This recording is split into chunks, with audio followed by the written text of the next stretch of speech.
বসি, চল। হ্যাঁ,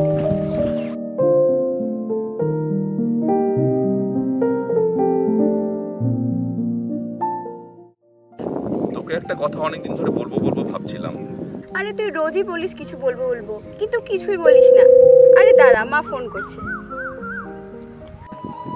আরে বাবা, এই টাইমে ফোনটা আসতে হলো? পাত্রপক্ষ ঘন্টা কানেকের মধ্যেই ঢুকবে, তুই তাড়াতাড়ি বাড়ি আয় মা। হ্যাঁ মা, আসছি। কি রে, কি হলো? ও কিছু না, তোকে পরে বলবো। তুই যে কি বলবি বলছিলিস? আজ থাক, কালকেই বলবো। তুই না ওই কবে থেকে আলকাল করেই যা, তোর কাল আর হবে না। না, আজ থাক, কালই বলি। তুই যা, তোর মা ডাকছে আজকে। তাহলে বাই, আমি আসি আজ।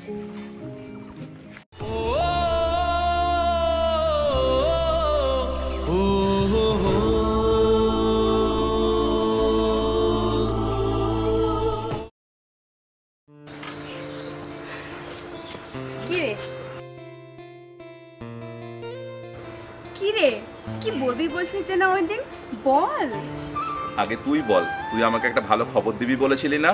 Ladies first. না না, তুই আগে বল। তুই প্রতিদিনই কাল কাল কাল বলে যাস, আজ তোকেই বলতে হবে। আমরা দুজন দুজনের অনেক ভালো বন্ধু, আর আমাদের বন্ধুত্বটা প্রায় 6 বছর হয়ে গেল রে। হ্যাঁ, তা তো বটেই। আমার মনে হয় আমার দিক থেকে যে ফিলিংসটা আছে, তোরও ঠিক সেই ফিলিংসটাই হবে। আরে এটা তুই কি বলছিস? আমরা জাস্ট দুজন দুজনের ফ্রেন্ড, আর তোর প্রতি আমার কোনো ফিলিংস নেই। এটা কি তুই সত্যি বলছিস?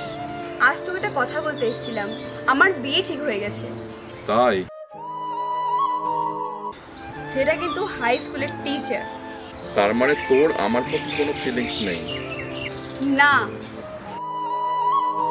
দেখ তুই তো জানিস আমার বিদেশে ঘোরার কত শখ। ও বলেছে বিয়ের পর আমাকে বিদেশে ঘুরতে নিয়ে যাবে। হ্যাঁ, আজ তো আমার কাছে ভালো চাকরি নেই, টাকা নেই, আর ভালো ঘরও নেই। তাই থাকবি কেন? আমার সাথে তো থাকবি না। দেখ, এটা আমার মানতে কোনো অসুবিধা ছিল না, যদি না তুই একটা ভালো জব করতিস, একটা বাড়ি থাকতো, একটা গাড়ি থাকতো। থাকিস তো সে একটা মাটির বাড়িতে। মানছি আজ আমার কাছে কিছু নেই, কিন্তু ভবিষ্যতে সবকিছু তো হতেও পারে আমার কাছে। দেখ, এই ন্যাকা কথা শুনে আর কোনো লাভ নেই। ছাড়, যাই হোক, আমার বিয়েতে কিন্তু অবশ্যই আসিস। ঠিক আছে, আসছি তাহলে। যায় পাখি উড়ে আজ শুধু মাটির বাড়ির জন্য চাকরি নেই বলে তুমি ছেড়ে চলে গেল ওই সরকারি চাকরির পেছনে।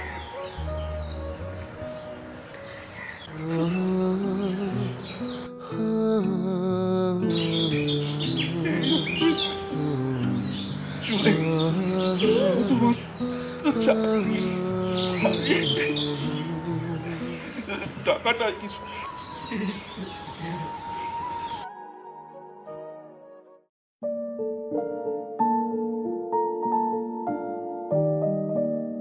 রবি, তুমি কোথায় আছো? এই তো আমি বাজার যাচ্ছি, তুমি একটু ওখানে দাঁড়াও, আমি আসছি। হ্যাঁ,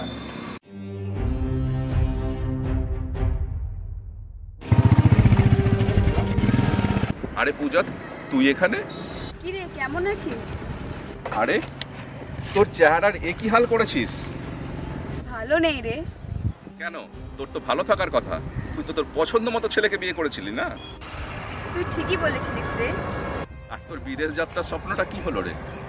আর বলিস না রে, হাইকোর্টের নির্দেশে ওর চাকরিটাও চলে গেছে। ফাঁকা খাতা জমা দিয়ে বাবার টাকায় চাকরি পেলে ওরমই হয়। সবই মিথ্যা ছিল রে। আমি তার নামমাত্র স্ত্রী। আমার সাথে জানোয়ারের মতো ব্যবহার করে এখন রে। কি বলছিস কি তুই এটা? রোজ রাতে মদ খেয়ে বাড়ি ঢোকে, হাজারো মেয়ের সাথে সম্পর্ক। আমি ভালো নেই রে রবি, আমি ভালো নেই। এসব তুই কি বলছিস? আচ্ছা রবি, তুই কি আমাকে আগের মতোই ভালোবাসিস? হ্যাঁ, বাসি, এবং সারা জীবন অতটাই ভালোবাসবো। তোকে যে ভালোবাসার জায়গাটা দিয়েছিলাম আমি, ওটা অন্য কাউকে আমি দিতে পারবো না। তাহলে তুই কি পারিস না এই জাহান্নাম থেকে আমাকে রক্ষা করতে? দেখ, তোর সাথে যেটা হয়েছে সেটা তোর নিয়তি, তাই না? আরে রবি, তুমি এখানে? কতক্ষণ ধরে তোমার জন্য অপেক্ষা করছে? পূজা, ও আমার ওয়াইফ সুস্মিতা। সুস্মিতা, তোমাকে পূজার কথা বলেছিলাম না, এই সেই পূজা। ও তুমি পূজা, তোমার কথা রবি অনেকবার বলেছে। আচ্ছা তোমরা গল্প করো, আমি আসছি।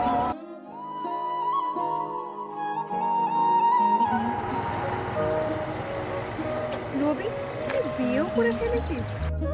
হ্যাঁ, 1 বছর আগে। 1 বছর হয়ে গেল তোদের বিয়ে হওয়া? তুই চলে যাওয়ার পরে অনেক দিন মানসিক অবসাদে ভুগেছি।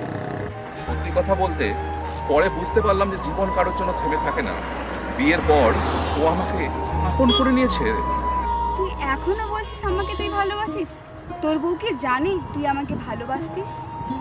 ও আমাদের ভালোবাসাকে রেসপেক্ট জানিয়েছে। তাহলে তুই যে আমাকে ভালোবাসিস, এর ভবিষ্যৎ কি?